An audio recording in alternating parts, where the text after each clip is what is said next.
اعوذ باللہ من الشیطان الرجیم بسم اللہ الرحمن الرحیم۔ اللہ کی راہ میں خرچ کرنا۔ یہ کہانی ایک ایسے شخص کی ہے جو اپنی پیداوار کے 3 حصے کرتا تھا۔ ایک حصہ اپنے کھانے اور بال بچوں کے کھانے کے لیے، ایک اللہ کی راہ میں خرچ کرنے کے لیے نکالتا اور ایک حصہ اپنے باغ کی دیکھ بھال کے لیے رکھتا۔ وہ ہمیشہ ایسا ہی کرتا تھا، اس لیے اس کے کھیت میں اللہ تعالیٰ کی طرف سے بڑی برکت ہوتی اور اس کی کھیتی ہمیشہ سرسبز رہتی۔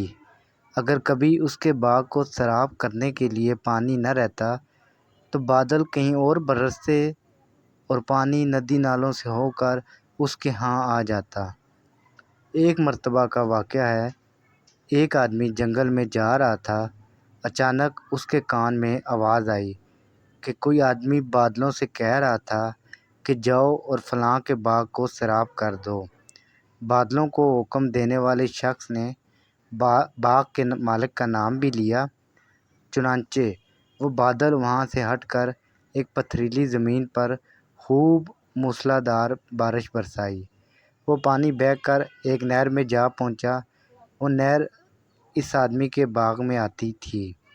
اب وہ آدمی جو جنگل میں بادلوں کا منظر دیکھ رہا تھا، وہ اس بہتے ہوئے پانی کے ساتھ ساتھ چل پڑا، یہ دیکھنے کہ آخر یہ پانی کس کے باغ کو سیراب کرتا ہے، آخر یہ ماجرا کیا ہے اور یہ کس بزرگ کی کرامات ہے۔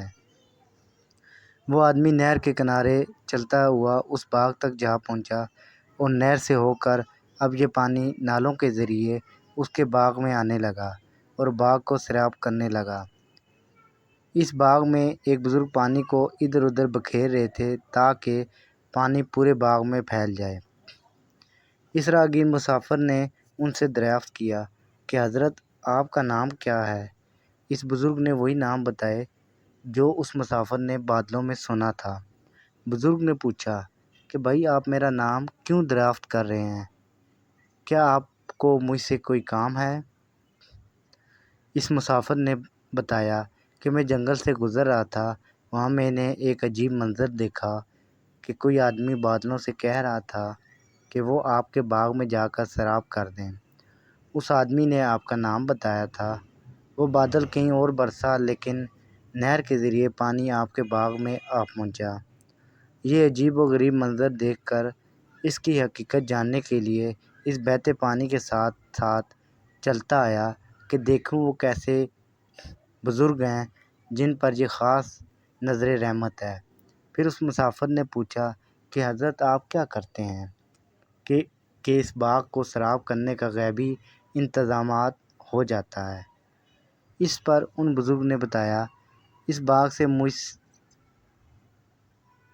مجھے جو کچھ بھی ملتا ہے میں اس کے 3 حصے کرتا ہوں۔ ایک حصہ اپنی اولاد کے لیے، ایک حصہ اللہ کی راہ میں خرچ کرتا ہوں اور ایک حصہ اس باغ کی دیکھ بھال کے لیے۔ اس لیے جب بھی میرے باغ کو پانی کی ضرورت ہوتی ہے، جو قدرت کی طرف سے اس کا انتظام ہو جاتا ہے۔ عزیز دوستو، سچ ہے، جو اپنی حلال کی کمائی کا کچھ حصہ اللہ کی راہ میں خرچ کرتے ہیں وہ کبھی رائے گاں نہیں جاتا۔ بے شک اللہ بہترین بدلہ دینے والا ہے۔